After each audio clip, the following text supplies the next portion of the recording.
안녕하세요. 9월 19일 월요일입니다. 오늘은 사무엘하 2장 1절부터 11절까지입니다. 제가 읽겠습니다. 그 후에 다윗이 여호와께 여쭈아르되 내가 유다 한 성읍으로 올라가리이까? 여호와께서 이르시되 올라가라. 다윗이 아뢰되 어디로 가리이까? 이르시되 헤브론으로 갈지니라.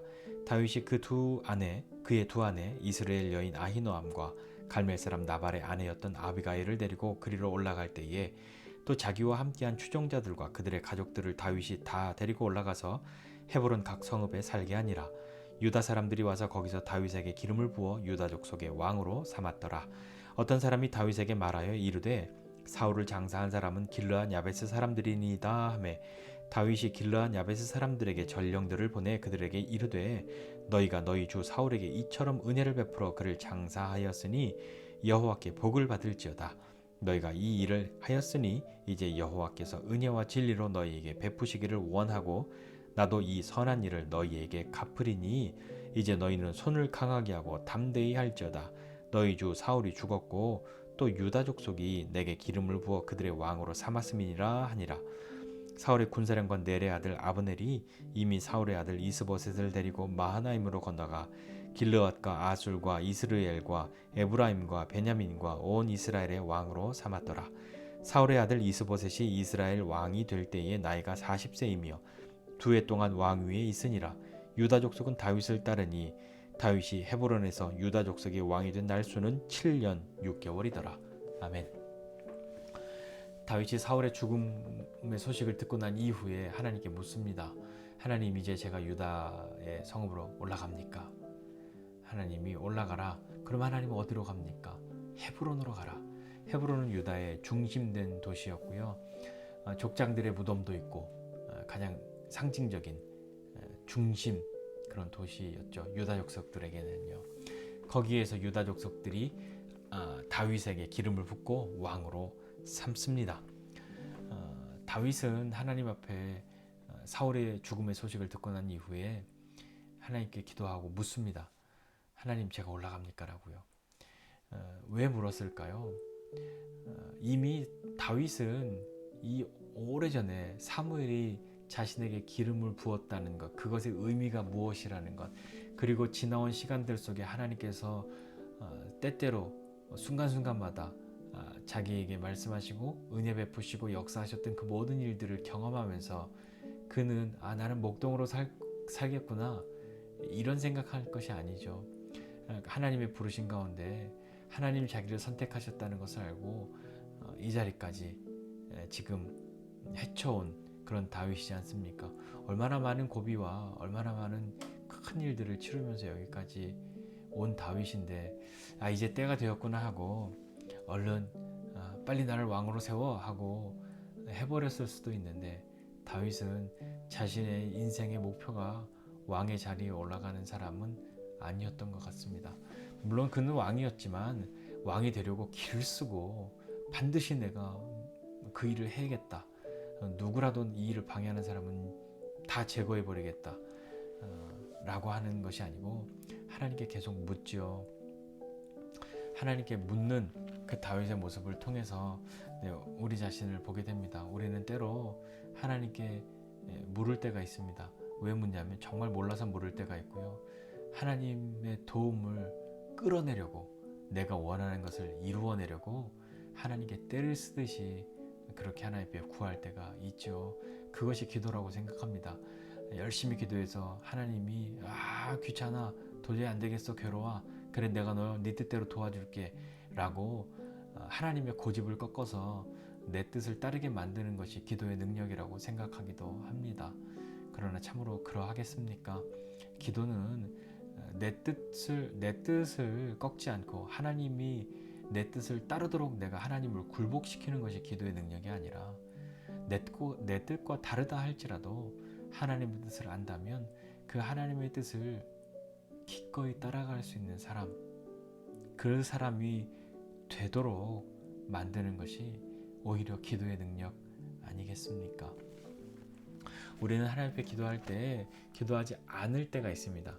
왜 기도하지 않냐면 내가 원하는 대로 하나님이 응답하지 않으실 거라고 생각하기 때문에 만약에 하나님이 안 돼 라고 말씀하시면 거역하는 것이 되는데 안 묻고 내 마음대로 하면 하나님의 뜻을 하나님이 안 되라고 말씀하지 않으셨는데 내가 마음대로 한 거니까 적어도 하나님의 뜻을 내가 의도적으로 거스르지는 않았다 라고 마음에 위안을 삼으려고 하는 것인지 핑계를 대려고 하는 것인지 정작 중요한 때 기도하지 않을 때도 있습니다.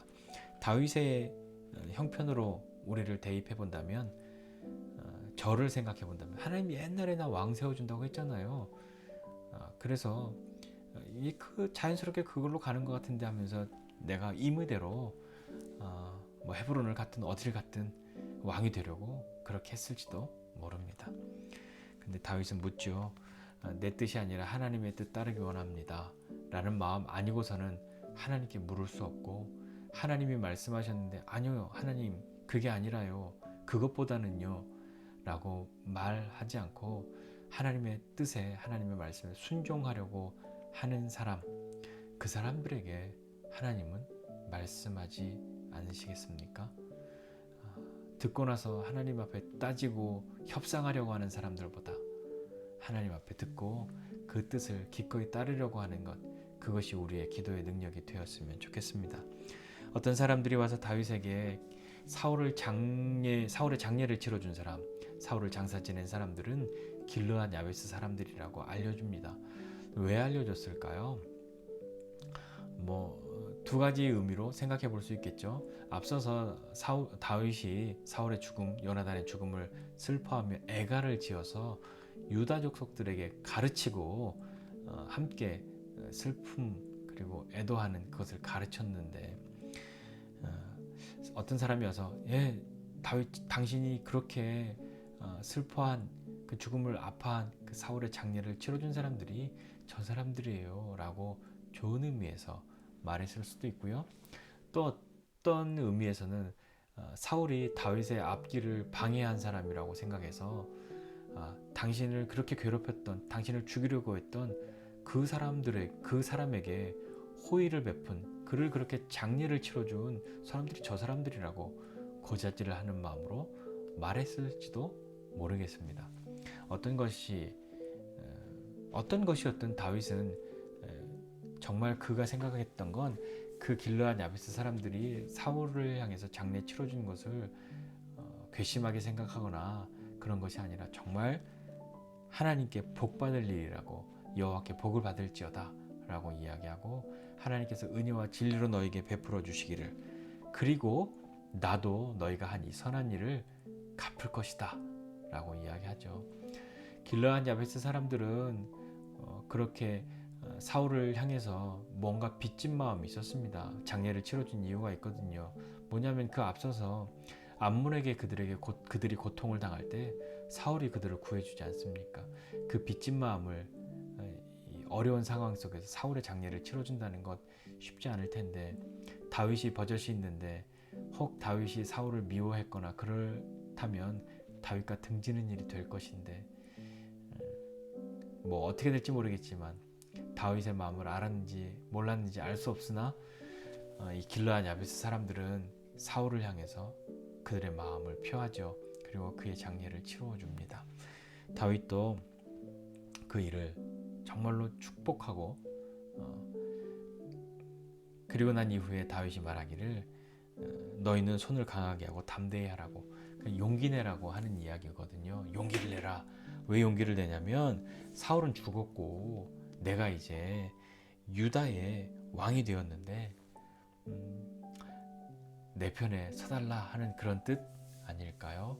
왜냐하면요, 사울의 군사령관이었던 아브넬이 사울의 넷째 아들 이스보셋을 데리고 마하나임에서 그를 왕으로 삼거든요. 이 이스보셋은 이름 자체가 수치의 사람이라는 뜻이고요. 그를 설명하는 말이 에스바알이라는 말로 설명되어 있습니다. 바알의 사람이라는 그런 의미거든요. 이름만 들어도 어떤 사람인지 알겠죠. 그를 왕으로 삼았단 말입니다. 그런 사람을 왕으로 삼았다는 것 자체가 아브넬이 다른 생각이 있었을까요? 그렇게 아브넬이 이스보셋을 왕으로 삼고 이스라엘의 왕으로 삼죠.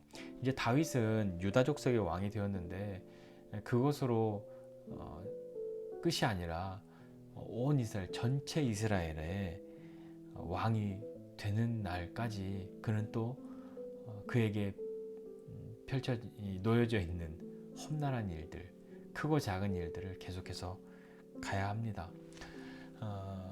우리 인생은 어떨 때 보면 어떤 사람들은 다 평탄하고 좋은 것만 있는 것 같고, 어떤 사람들은 계속해서 시험과 고난과 연단의 연속인 것만 같고 하는 생각이 들지요. 다윗도 이제 왕 되고 뭐 하나님이 말씀하신 대로 다 이루면 될 텐데 아직도 가야 할 길이 보입니다. 이스보셋의 편에 서 있는 다윗의 편에 아직 서 있지 않은 그 사람들을 또 하나로 만들어야 하는 일이 다윗에게 놓여져 있는 일이잖아요. 하나님은 왜 이렇게 다윗을 계속해서 힘든 대로 몰아넣으시는 걸까요? 왜 이제 좀 그만하고, 얼마나 죽을 고비도 많이 넘겼는데, 사울도 죽었는데 이제 좀 짠하고 왕 세워주시면 될 텐데 왜 하나님은 다윗을 계속 이런 어려움 속에 이렇게 좀 좋게 안 해주시는 것만 같을까요? 하나님이 우리에게 때로 시험과 연단을 주시고 어려움 가운데 주시는 것은 우리를 버리셨거나 외면하시거나 고통 가운데 일부러 던져 넣으신 것이 아니라, 하나님이 그 일들을 통해서 그를 연단하고 시험하여서 더 큰 일을 맡기시고 그러려고 다른 일들을 이루시고자 하시는 그런 일들을 하시기 위해서 그 시간들을 주셨다는 것을 믿고, 그런 어려움의 시간들 계속 그런 걸 보낸다면 그 시간들이 정말 빛나는 시간들로 바뀌게 될 겁니다. 다윗은 유다족 속의 왕으로 끝나야 할 사람이 아니었죠. 하나님이 세우신 사울의 뒤를 이어 이스라엘의 왕이 되어야 할 사람이었단 말입니다. 하나님은 계속해서 그 일들을 이루어 가고 계시고, 다윗은 그 하나님께 묻고 하나님의 뜻을 따르려고 하고 있는 거죠. 우리에게도 그것이 필요합니다.